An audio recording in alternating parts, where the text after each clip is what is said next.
Hi friends, நம்ம வீட்டில் இருக்க வெஜிடபிள்ஸ் வச்சு எப்படி ஒரு சிம்பிளான மெத்தடில் ஒரு குருமா பண்ணலான்னு பார்த்துடலாம். குக்கர் வச்சு இதில் வந்து சோம்பு போட்டு ஆயில் ஆட் பண்ணி சோம்பு போட்டு கருவேப்பிலை போட்டுக்கலாம் ஃப்ரெண்ட்ஸ்.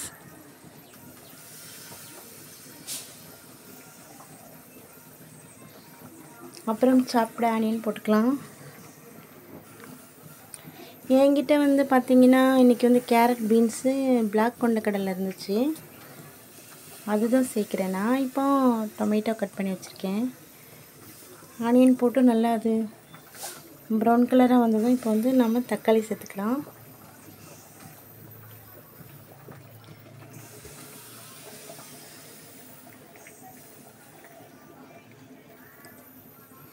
அப்புறம் ஜிஞ்சர் கார்லிக் பேஸ்ட் ஒரு ஸ்பூன். இது ரைஸ்க்கு சாப்பிடலாம். அதுக்கப்புறம் சப்பாத்தி,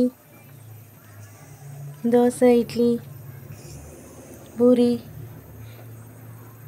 எதுக்கு வேணாலும் சாப்பிட்லாம். நம்மக்கிட்ட இருக்கிறத வச்சு செய்கிறோம், அவ்வளோதான் ஃப்ரெண்ட்ஸ். வீட்டில் அரைச்ச மிளகாய் தூள் வந்து 2 டேபிள் ஸ்பூன்.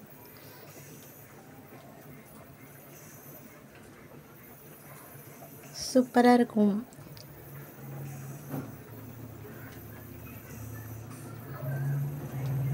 வெஜிடபிள்ஸ் சேர்த்துக்கலாம்.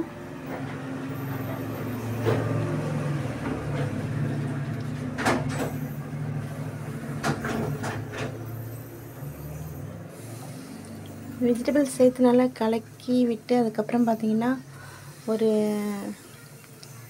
1.5, நான் பெரிய டம்ளர் அளவில் சொல்கிறேன், 1.5 டம்ளர் வாட்டர் ஆட் பண்ணிக்கலாம்.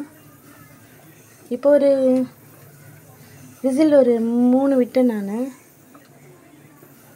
3 விசில் விட்டு தான் அது போதும், அது வெந்துடும். இப்போ நான் தேங்காய் பால் எடுத்து வச்சுருக்கேன் ஃப்ரெண்ட்ஸ். தேங்காய் பால் வந்து விசில் போடுறதுமே தேங்காய் பால் ஊற்றி அதுக்கப்புறம் பார்த்திங்கன்னா கொத்தமல்லி தூவி இறக்கிடலாம்.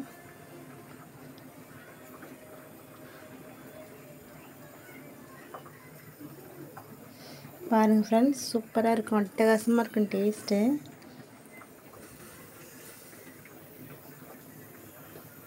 இதில் வந்து நான் வேறு எதுவுமே சேர்க்கல. பிளாக் கொண்டக்கடலை, கேரட், பீன்ஸ் இவ்வளோ தான் சேர்த்துருக்கேன். உங்களுக்கு இன்னும் வெஜிடபிள்ஸ் ஆட் பண்ணணுன்னா நீங்கள் சேர்த்துக்கலாம். இன்றைக்கி எங்கள் வீட்டில் பார்த்தீங்கன்னா இதான்.